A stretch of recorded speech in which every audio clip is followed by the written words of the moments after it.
نبی اکرم صلی اللہ علیہ وسلم کی معراج کے موقع پر یوسف علیہ السلام سے ملاقات ہوئی، اور آپ نے وہاں سے واپسی پر واپس آ کر صحابہ رضی اللہ عنہم کے سامنے اس بات کا ذکر کیا۔ آپ نے فرمایا اللہ تعالیٰ نے یوسف کو شطر الحسن عطا کیا، ایک خوبصورت انسان، ایک پرکشش انسان، ایک اٹریکٹیو انسان، ایک ہینڈسم ینگ انسان، اس کے باوجود شرم و حیا کا پیکر۔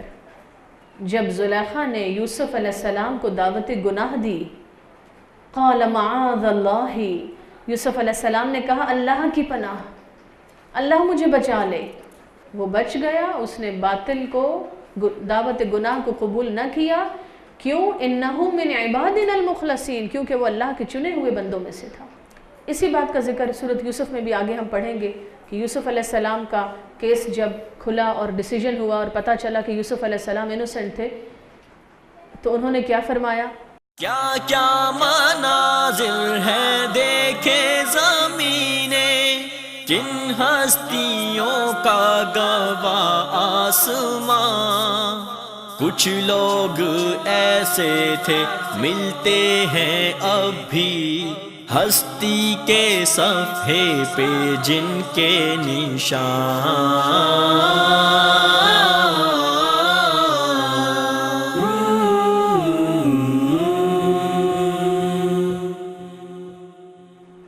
اللہ رب العزت نے قرآن میں ایک جگہ جنت کا ذکر کرتے ہوئے فرمایا وَفِي ذَلِكَ فَلْيَتَنَافَسِ الْمُتَنَافِسُونَ۔ مقابلہ کرنا چاہتے ہو، آگے بڑھنا چاہتے ہو تو اس نعمت کے حصول میں آگے بڑھو، اس جنت کے حصول کے لیے کوشش کرو، مقابلہ کرو۔ وَاسْتَبَقَ الْبَابَ، اور وہ دونوں دروازے کی طرف بھاگے۔ وَقَدَّتْ قَمِيصَهُ، اور اس عورت نے پھاڑ دی اس کی قمیص، من دبرن، پیچھے کی طرف سے۔ پیچھے کی طرف سے کیوں پھٹی یوسف علیہ السلام کا کرتا؟ کیونکہ اس سے کیا پتہ چلتا ہے کہ یوسف علیہ السلام آگے تھے اور ان کی بیک تھی زلیخا کی طرف، اور زلیخا نے جب ان کو پکڑنے کی کوشش کی تو پیچھے سے جب قمیض پہ ہاتھ پڑا اور کرتا پھٹ گیا۔ وَأَلْفَيَا، اور دونوں نے پایا، سیدہا، اس عورت کے سید کو، سردار کو، شوہر کو، کہاں پایا؟ لَدَ الْبَابِ، دروازے کے پاس۔ دونوں بھاگے گئے، اصل میں تو یوسف علیہ السلام بھاگے دروازے کی طرف۔ کیوں؟ کیونکہ باہر نکلنا چاہتے تھے، گناہ سے بچنا چاہتے تھے، اور عورت پیچھے آئی، اس نے پیچھے سے پکڑنے کی کوشش کی، یوسف علیہ السلام کا کرتا پیچھے سے پھٹ گیا۔ جب دروازہ کھولا تو دیکھا کہ کون کھڑا تھا؟ شوہر کھڑا تھا اس عورت کا۔ یہاں اللہ رب العزت نے شوہر کے لیے سید کا لفظ استعمال کیا۔ اس سے پھر کیا پتہ چلتا ہے کہ وہی حقیقت جو قرآن میں دیگر مقامات پر بھی بتائی گئی کہ شوہر ہونے کے ناطے فیملی افیئرز میں مرد کو اللہ تعالیٰ نے عورت پر ایک درجہ زیادہ عطا کیا ہے، اور اس معاملے میں بھی کسی پریشانی کی یا حسد کی ضرورت نہیں ہے، بلکہ اللہ رب العزت نے اپنے علم اور حکمت کے مطابق اور اس کے پیش نظر جس کو جیسے چاہا، جو مقام مناسب سمجھا، اس کو عطا کیا۔ ماں ہونے کے ناطے عورت کو 3 درجے باپ سے زیادہ عطا کیے، شوہر ہونے کے ناطے بیوی پر شوہر کو 1 درجہ زیادہ عطا کیا، اور اس کی وجہ کیا ہے کہ گھر کے سارے نظام کی بیسک ذمہ داری شوہر پر ہے، مال کمانا ہے، مال خرچ کرنا ہے، عورت کا کپڑا، لباس، کھانا پینا، رہائش، بچوں کی ساری ذمہ داریاں بیسیکلی کس پر ہے؟ شوہر پر ہے۔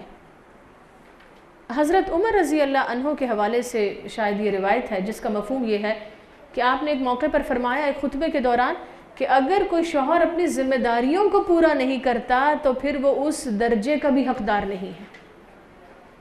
یعنی ایسا نہیں ہے کہ شوہر کو اگر ایک درجہ زیادہ دیا گیا ہے تو صرف اس لیے نہیں کہ وہ مرد ہے، بلکہ اس لیے کہ وہ ذمہ داریاں پورا کرنے والا مرد ہے، اپنی ذمہ داریوں کو پورا کرنے والا انسان ہے۔ اسی طرح اگر ایک عورت ہے اور وہ ماں تو بن گئی لیکن اس کو کوئی پرواہ نہیں ہے بچوں کی تعلیم تربیت کی، کوئی محبت نہیں، کوئی شفقت نہیں، کوئی قربانیاں نہیں، اور وہ کہے کہ نہیں میرے تو 3 درجات ہیں، تو ایسا نہیں ہے۔ درجات تو انسان تبھی پائے گا جب وہ اپنی ذمہ داریوں کو پورا کرے گا۔ لہٰذا ایک اچھی بیوی کی یہ صفت بتائی گئی قرآن میں، فَالصَّالِحَاتُ قَانِتَاتٌ۔ اچھی نیک عورتیں، نیک بیویاں وہ ہوتی ہیں جو شوہروں کی فرما بردار ہوتی ہیں۔ تو یہاں بھی کیا ہوا، جب انہوں نے دروازہ کھولا تو وہاں اس عورت کے شوہر کو پایا، قالت، فوراً زلیخا بولی، ما جزاء، کیا بدلہ ہے، کیا جزا ہے، من اراد بأہلک سوءا، اس شخص کو کیا سزا دی جانی چاہیے، اس کا کیا بدلہ ہے جو تمہارے گھر والی کے ساتھ برا ارادہ کرے، الا، مگر کیا کرو، این یسجنا، مگر یہ کہ اس کو جیل میں ڈال دیا جائے، او عذاب علیم، یا اس کو دردناک عذاب دیا جائے، یعنی سخت پنشمنٹ دی جائے۔ اب آپ دیکھیے کیا ہوا، چند سیکنڈ میں دل کی کیفیت بدل گئی۔ وہ عورت جو سب کچھ قربان کرنے کو تیار تھی، جب دیکھا کہ شوہر آ گیا تو فوراً ہی گفتگو بدل گئی اور کہنے لگی کہ اس آدمی نے جو تمہاری بیوی کے ساتھ برائی کا ارادہ کیا، تو اب کیا کرو، یا اس کو جیل میں ڈلوا دو یا اس کو سخت پنشمنٹ دو۔ تو وہ محبت کہاں گئی، ختم ہو گئی۔ کیوں؟ اس لیے کہ وہ محبت بے بنیاد تھی۔ اب لکھ لیجئے، محبت کی 3 قسمیں ہیں۔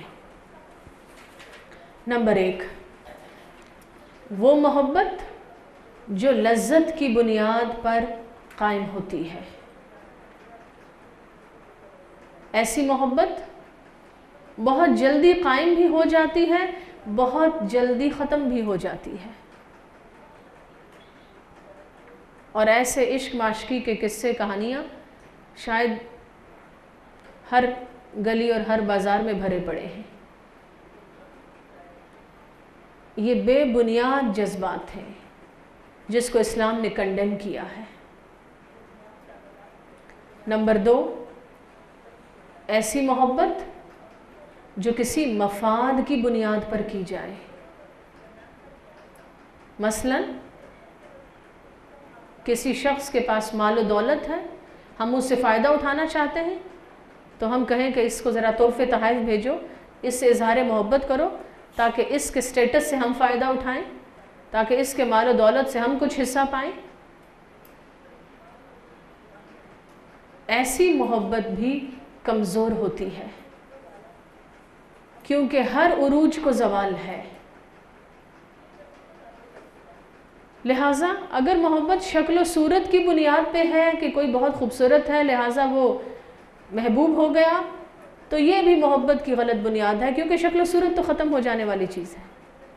اگر محبت مال و دولت کی بنیاد پر ہے تو بھی غلط ہے، اگر محبت مفادات کی بنیاد پر ہے تو بھی غلط ہے۔ اور اصل محبت کیا ہے؟ حقیقی محبت وہ محبت جو اللہ کی خاطر ہو۔ اس کی کیا نشانی ہے؟ ہمیں کیسے پتہ چلے گا کہ ہم کسی سے محبت کرتے ہیں؟ بہن بھائیوں سے کرتے ہیں، ماں باپ سے کرتے ہیں، شوہر سے کرتے ہیں، سہیلیوں کی آپس میں محبت ہے۔ ہمیں کیسے پتہ چلے گا کہ ہماری محبت اللہ تعالیٰ کی خاطر ہے یا نہیں؟ اس کی نشانی لکھ لیجئے۔ اللہ کی خاطر محبت کرنے والے اللہ کی نافرمانی نہیں کیا کرتے۔ اللہ کی خاطر محبت کرنے والے، نمبر 1 یہ نشانی ہے۔ نمبر 2، اللہ کی خاطر محبت کرنے والے ایک دوسرے کو ایمان اور اچھے عمل کے راستے پر سپورٹ کرتے ہیں۔ لہٰذا اگر ہمیں سہیلی سے محبت ہے، خواہ ہم کسی قرآن کلاس میں ہیں، کسی انسٹیٹیوٹ میں ہیں، کہیں قرآن پڑھتے ہیں، لیکن ہم اس کو کہتے ہیں کہ اچھا بیٹھ کر تو ہم نے کسی تیسری کی غیبت بھی کر لی، تو پھر ایسی محبت دراصل اللہ کی خاطر نہیں ہے۔ اسی طرح اولاد سے محبت کرنا یہ فطری بھی ہے اور لازم بھی ہے، لیکن اگر اولاد کی خاطر ماں یہ کہے کہ اسکول میں کوئی میٹنگ ہے، کوئی فنکشن ہے، کوئی گیٹ ٹوگیدر ہے، اگر میں سر ڈھانپ کے چلی گئی اسکول تو میرے بچوں کو دوسرے بچے ٹونٹ کریں گے کہ تمہاری ماں تو بہت بیکورڈ ہے اور یہ تو برقع پہنتی ہے اور یہ تو سر ڈھانپتی ہے، تو میرے بچے کو شرمندہ ہونا پڑے گا، لہٰذا میں بھی وہی کروں جو سب کرتے ہیں۔ تو یہ کیا ہے؟ اولاد کی محبت کی خاطر اللہ کو ناراض کرنا۔ اس کا مطلب ہے یہ محبت اولاد کی خاطر ہے، یہ محبت اللہ کی خاطر نہیں ہے۔ یہ اولاد سے محبت بس اولاد ہی کی خاطر ہے کہ اولاد خوش ہو جائے، لیکن اللہ کی خاطر محبت وہ ہے، اصل محبت وہ ہے کہ جو ہمیں اللہ کا فرما بردار بنائے۔ ابراہیم علیہ السلام نے کیا کیا تھا؟ اپنے بیٹے کے گلے پہ چھری پھیرنے کو تیار ہو گئے تھے۔ یعنی مراد کیا ہے کہ بچے کی خواہشات، بچے کی باتیں، بچے کی محبت پیچھے ہے، اللہ کا حکم آگے ہے۔ اگرچہ اللہ تعالیٰ کو یہ مطلوب نہیں تھا کہ بچہ ذبح ہو جائے، اور نہ ہی وہ ذبح ہوئے، اور نہ ہی اللہ تعالیٰ نے ایسا ہونے دیا، لیکن ایک امتحان ہے، ہمیں ایک طرح سے ڈیمونسٹریشن کر کے بتائی گئی کہ اگر زندگی میں کبھی کوئی ایسا موقع آئے کہ تمہارا بچہ وہ چاہتا ہو جو اللہ نہ چاہتا ہو، تو تمہیں کیا کرنا ہوگا؟ بچے کی سننی ہے کہ اللہ کی سننی ہے؟ اللہ کی سننی ہے۔ اسی طرح گھر میں، اب آپ عمل کی بات کے لکھ لیجئے، اپنی فرینڈز کے ساتھ بیٹھے ہوئے اگر نماز کا وقت ہو جائے تو میں نے اس کو فوراً نماز کی تلقین کرنی ہے۔ بہن بھائی اگر سو رہے ہیں نماز کے وقت میں تو میں نے ان کو جگانا ہے، نماز کی طرف لے کے آنا ہے، اور اپنی محبوب رشتوں سے، بہن بھائی، سہیلیاں، جو بھی رشتے ہیں، ان کے ساتھ بیٹھ کر نافرمانی کا کوئی عمل نہیں کرنا۔ یہ محبت ہے جو مضبوط بنیادوں پر ہے۔ ایک اور بات لکھ لیجئے، محبت کی خاطر اصول قربان نہیں کیے جائیں گے، البتہ اصولوں کی خاطر محبت قربان کی جا سکتی ہے۔ اب یہاں زلیخا کی محبت صرف مبنی بر لذت تھی، اور جب مقصد پورا نہ ہوا، وہی شخص جو چند لمحے پہلے محبوب تھا اسی کو اس نے مجرم بنا دیا، اسی پر اتنی بڑی تہمت لگا دی کہ یہ برا انسان ہے، یہ برائی کا ارادہ رکھتا تھا، لہٰذا اس کو جیل میں ڈال دو یا اس کو سخت عذاب دو۔ پھر کیا ہوا؟ قال، یوسف علیہ السلام نے فرمایا، ہی راودتنی، دراصل یہ مجھے پھسلانا چاہ رہی تھی، عن نفسی، میرے نفس سے، یعنی یوسف علیہ السلام نے حقیقت بتانے کی کوشش کی۔ وَشَهِدَ شَاهِدٌ مِّنْ أَهْلِهَا، اور اس عورت کے گھر والوں میں سے، خاندان والوں میں سے ایک گواہ نے گواہی دی۔ کیا گواہی دی؟ إِنْ كَانَ قَمِيصُهُ قُدَّ مِنْ قُبُلٍ، اگر یوسف کا کرتا پھٹا ہوا ہے سامنے سے، فَصَدَقَتْ، تو عورت سچی ہے، وَهُوَ مِنَ الْكَاذِبِينَ، اور یوسف جھوٹا ہے، وَإِنْ كَانَ قَمِيصُهُ قُدَّ مِنْ دُبُرٍ، لیکن اگر یوسف کا کرتا پیچھے سے پھٹا ہوا ہے، فَكَذَبَتْ، تو عورت نے جھوٹ بولا ہے، وَهُوَ مِنَ الصَّادِقِينَ، اور یوسف سچوں میں سے ہے۔ اب ایک شخص نے کہا کہ اس بیس پر فیصلہ کرتے ہیں، فَلَمَّا رَآ قَمِيصَهُ، پھر جب اس نے دیکھا یوسف کا کرتا، قُدَّ مِنْ دُبُرٍ، کہ وہ پیچھے سے پھٹا ہوا ہے، قَالَ إِنَّهُ مِنْ كَيْدِكُنَّ، تو کہنے لگا کہ یہ تم عورتوں کی چالوں میں سے ہے، إِنَّ كَيْدَكُنَّ عَظِيمٌ، بے شک تم عورتوں کی چالیں بہت بڑی ہوا کرتی ہیں۔ یعنی جب فتنہ بن جائے عورت تو پھر وہ بہت بڑی چال بازیاں کرتی ہے۔ مراد کیا ہے؟ حقیقت واضح ہو گئی کہ یوسف علیہ السلام سچے ہیں۔ یوسف، اے یوسف، اعرض عن ھذا، اس سے درگزر کرو، اعراض برتو، جو ہوا سو ہوا، چھوڑو اس معاملے کو۔ واستغفری لذنبک، اور اے عورت تو اپنے گناہ کے لیے بخشش مانگ، استغفار کر۔ انکی کنتی من الخاطئین، بے شک تو ہی خطا کار تھی، بے شک تو قصوروار ہے، بے شک تو گناہگار ہے۔ یہ کون کہہ رہا ہے؟ وہ شخص جس کا تعلق کس کی فیملی سے تھا؟ یوسف علیہ السلام کی فیملی یا زلیخا کی فیملی سے؟ زلیخا کی فیملی سے تھا، عورت کی فیملی سے تھا۔ اس کے باوجود اس نے یہ نہیں کہا کہ میں تو چونکہ اس عورت کی فیملی سے ہوں لہٰذا میں اس کو سپورٹ کروں، اور یوسف میرا کیا لگتا ہے، اس کو میں رسوا کروں، اس پہ میں الزام لگا دوں۔ نہیں، بلکہ گواہی دینے والے نے سچی گواہی دی اور اس نے حق پر مبنی فیصلہ کیا۔ اسی چیز کا حکم قرآن میں اللہ تعالیٰ نے تمام مسلمانوں کو دیا ہے۔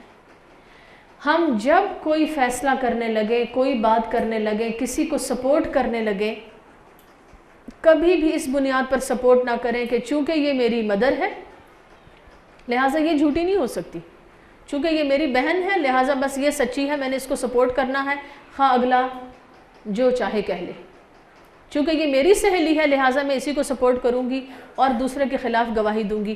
ہمیں اس بات کی اجازت نہیں دی گئی، بلکہ قرآن میں یہاں تک کہا گیا کہ اگر تمہیں اپنے نفس کے خلاف گواہی دینی پڑے، مراد کیا ہے؟ تمہیں خود یہ اعتراف کرنا پڑے کہ میرا قصور ہے، مجھ سے غلطی ہوئی، تو گواہی دو۔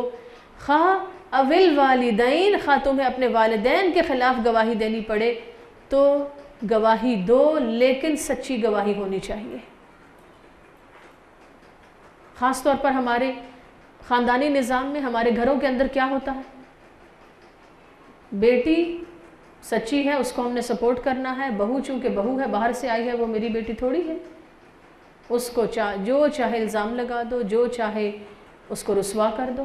اور اسی طرح ایک عورت یہ سمجھے کہ میری ماں تو میری ماں ہے، اس کو تو میں نے ڈیفینڈ کرنا ہے، اس کی میں نے خدمت کرنی ہے، اس کو میں نے رسپیکٹ دینی ہے، اور جو میری ساس ہے یہ میری ماں تھوڑی ہے، یہ تو شوہر کی ماں ہے۔ تو شوہر بھی ایک عورت کو اللہ کی نعمت ہے جو حاصل ہوا، تو اس کی ماں کی اگر وہ رسپیکٹ نہیں کرے گی تو شوہر سے کیسے رسپیکٹ لے گی؟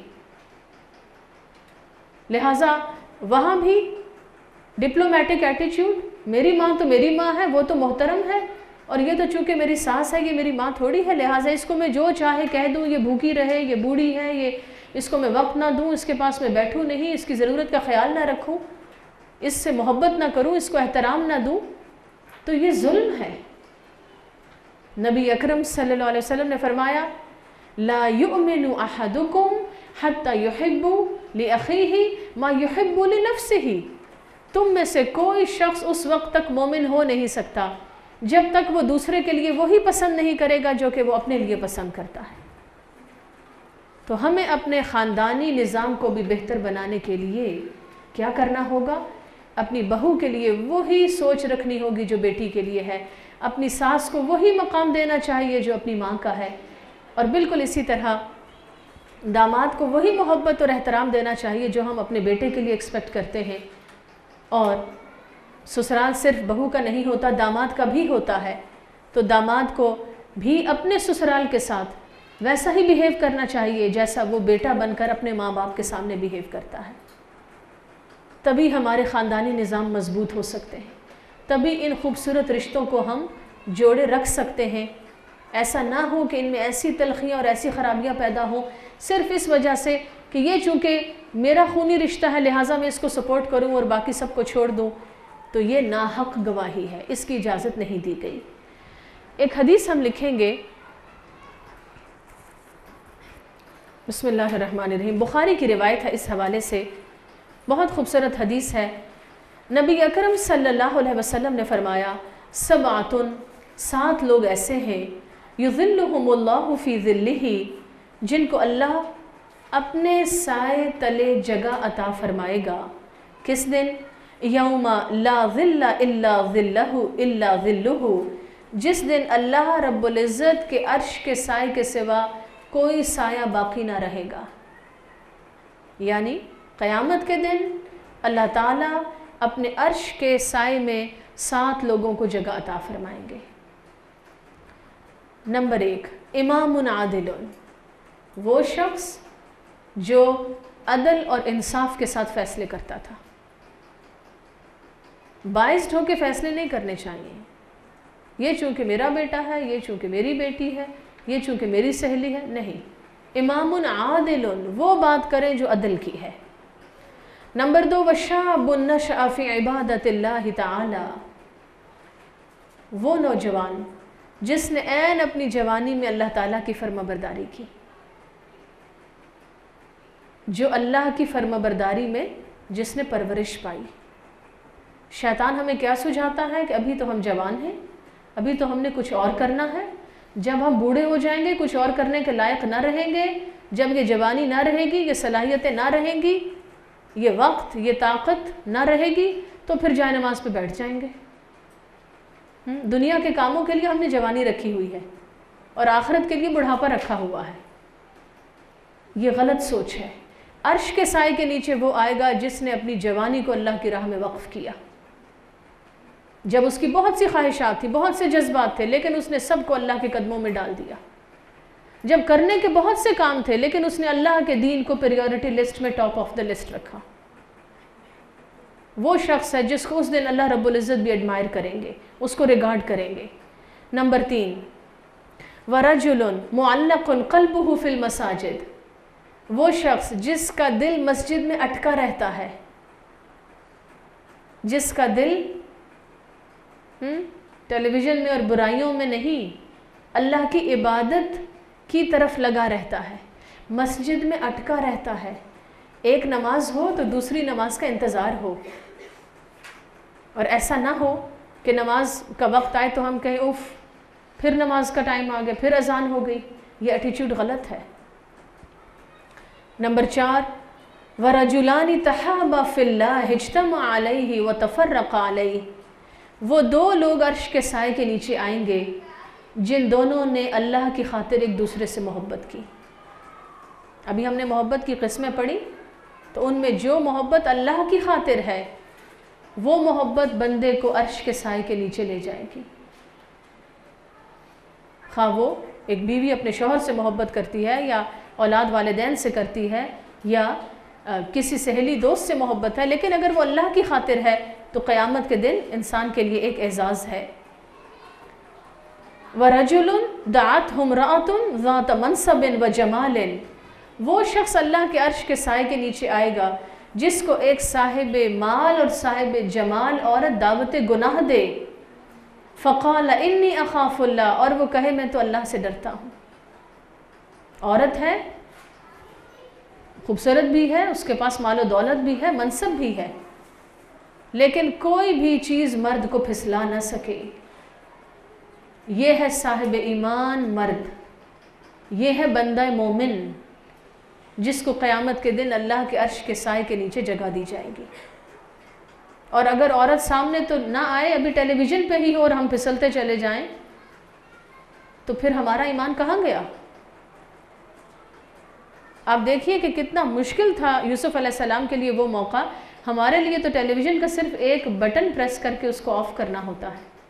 اگر ہم یہاں بھی اپنے ایمان کو نہ بچا سکیں تو پھر کسی بڑی آزمائش میں کیسے بچ سکتے ہیں؟ اور پھر وہ شخص جو ایسے چھپا کے صدقہ کرے کہ بائیں ہاتھ کو معلوم نہ ہو کہ دائیں ہاتھ نے کیا صدقہ کیا۔ اور رجل ذکر اللہ خالیا، وہ شخص اللہ کے عرش کے سائے تلے جگہ پائے گا جو تنہائی میں اللہ کو یاد کرے، ففاضت عیناہ، تو اس کی آنکھوں سے آنسو بہہ پڑے۔ اللہ کی محبت میں، اللہ کے خوف میں رونے والا شخص، تنہائی میں اللہ کو یاد رکھنے والا شخص، اللہ تعالیٰ یہ صفات ہمارے اندر پیدا فرمائے، اور جس دن اس کے عرش کے سوا کوئی سایہ باقی نہ ہوگا، اللہ رب العزت ہمیں اپنے عرش کے سائے تلے جگہ عطا فرمائے۔ اللہ رب العزت تمام مسلمان مردوں، عورتوں، بچوں اور بچیوں کی شرم و حیا اور ایمان کی حفاظت فرمائے۔ وآخر دعوانا ان الحمدللہ رب العالمین۔ کچھ لوگ ایسے تھے ملتے ہیں اب بھی ہستی کے صفحے پہ جن کے نشان